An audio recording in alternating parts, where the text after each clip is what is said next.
Pourquoi ce film? Eh bien bonjour tout le monde, c'est Joker pour la chaîne Musicalement Vôtre et aujourd'hui nous allons parler d'un film qui nous démontre à quel point il est difficile pour un batteur de maîtriser le jazz. C'est parti! Et donc aujourd'hui nous allons parler du film Whiplash. Je crois qu'on le dit comme ça, mais je ne suis pas sûr. Je ne suis pas bilingue, loin de là. Durant cette vidéo, je ne vous parlerai pas de l'aspect technique du film, que ce soit de l'aspect technique des comédiens, ni de l'aspect technique de la réalisation, enfin aucun aspect technique. C'est une critique un peu particulière, vous allez voir. Donc, nous suivons l'histoire d'un musicien batteur qui est dans une école de jazz, qui est dans l'école de jazz la plus renommée des États-Unis, enfin d'une partie des États-Unis, je sais plus si c'est la côte est ou la côte ouest. Enfin bref, c'est qu'un détail. Donc nous suivons l'histoire de cette personne, de ce personnage donc, qui veut devenir l'un des plus grands batteurs de jazz au monde. Et donc pour ça, il intègre l'une des meilleures écoles, tout à fait normal. Au début de l'histoire, on le voit s'entraîner tout seul sur sa batterie, jusqu'à ce que le professeur tyrannique arrive et le fasse rentrer dans sa troupe musicale. Bien entendu, cet élève sait que c'est un professeur tyrannique et c'est pour ça qu'il tient à travailler avec lui, car il tient énormément à faire de progrès. Le problème, c'est que quand je vous dis que c'est un professeur tyrannique, c'est vraiment un professeur tyrannique. Vous n'avez jamais eu de professeur comme lui, sinon changez d'école, je vous le dis tout de suite. Que va donc vouloir ce professeur pour cet élève? Au début, je dirais qu'il n'accorde pas vraiment d'importance à cet élève. C'est en avançant dans l'histoire qu'on se rend compte que ce professeur se rend compte de son potentiel. Mais ce professeur est tellement comment le dire poliment, enculé, qui va le pousser à bout. Mais tellement à bout que le batteur, donc notre jeune batteur, va en saigner les mains quand même. Ce personnage, ce jeune batteur va tellement se pousser dans ses limites qu'il va devenir fou. Donc bien sûr, il n'y a aucun spoiler durant cette vidéo, sinon je ne vous inciterai pas à aller voir le film. Si je vous raconte tout le film, ça ne sert absolument à rien. Allez voir, allez voir. Qu'est-ce qui m'a particulièrement plu dans ce film? Premier point, j'ai appris beaucoup de choses sur le jazz. Deuxième point, que grâce à ce film, bien sûr il y a d'autres facteurs dans la vie qui nous apprennent qu'il faut se bouger le cul pour y arriver, mais dans ce film quand même, on voit que même si on a le talent, faut le pousser à 300% si on veut vraiment faire des choses extraordinaires, quoi.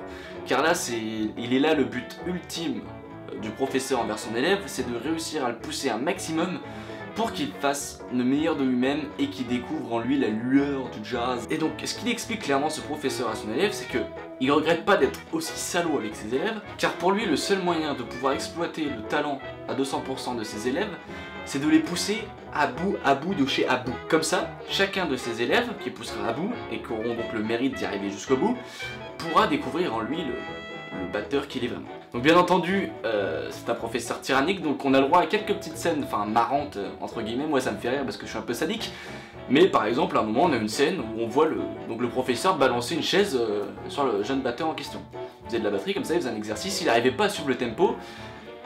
Bah écoute mon gars, t'arrives pas à suivre le tempo, tu te prends une chaise dans la gueule, c'est normal, attends, mec, le tempo il est à 350, là qu'est-ce que tu fous, putain t'es qu'à 112, non mais non ça va pas, attends tiens une chaise dans la tronche. Il y en a qui vont trouver ce film malsain, parce qu'ils vont dire, normalement la musique c'est une passion, c'est pas censé être il n'est pas censé y avoir un esprit de compétition, de réussite comme ça dedans, mais si, à partir du moment où tu veux être le meilleur dans un domaine, étant donné qu'il y en a tellement, il y a tellement de population sur Terre, donc il y a tellement plus de probabilité que ces personnes-là fassent comme toi, c'est-à-dire par exemple de la batterie, en l'occurrence pour le film, il faut que tu te détaches de tout ça en étant le meilleur, en te donnant à 200%, c'est pas en tapant 3 fois sur ton tome que tu vas sortir du lot quoi.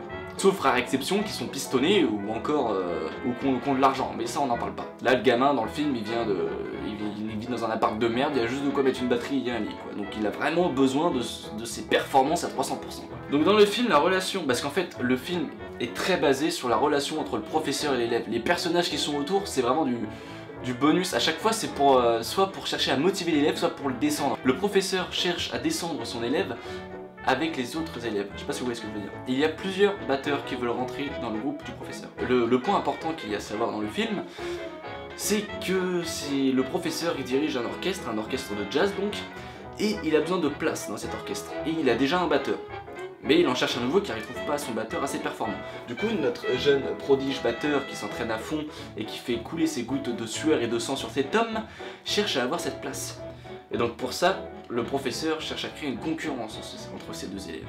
Le professeur va jouer sur le fait qu'il y ait une concurrence pour être le plus sadique possible, pour pouvoir pousser son élève, donc ce batteur-là, à son maximum de ses capacités. Ce film, pour moi, m'a fait penser à un film où c'est comme si on voyait des mecs à l'armée.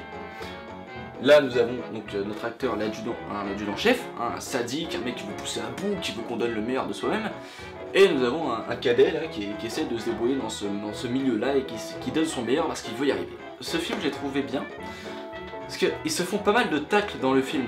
Je vous raconte pas lesquels, hein. Je vous ai raconté le coup de la chaise, mais ça c'est quand même un gros tacle, hein. C'est plus un tacle, c'est une cathédrale dans un match de rugby. Mais ils évoluent. Il n'y a pas que le batteur qui s'évolue et qui s'améliore. À la toute fin du film, je ne vous spoil pas, mais on se rend compte que le professeur évolue aussi dans sa mentalité.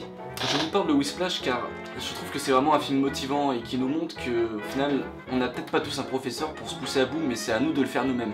De trouver donc ce professeur-là en nous et de s'achever jusqu'au bout, de se faire suer, de saigner pour son instrument ou pour ce que vous faites dans la vie de tous les jours.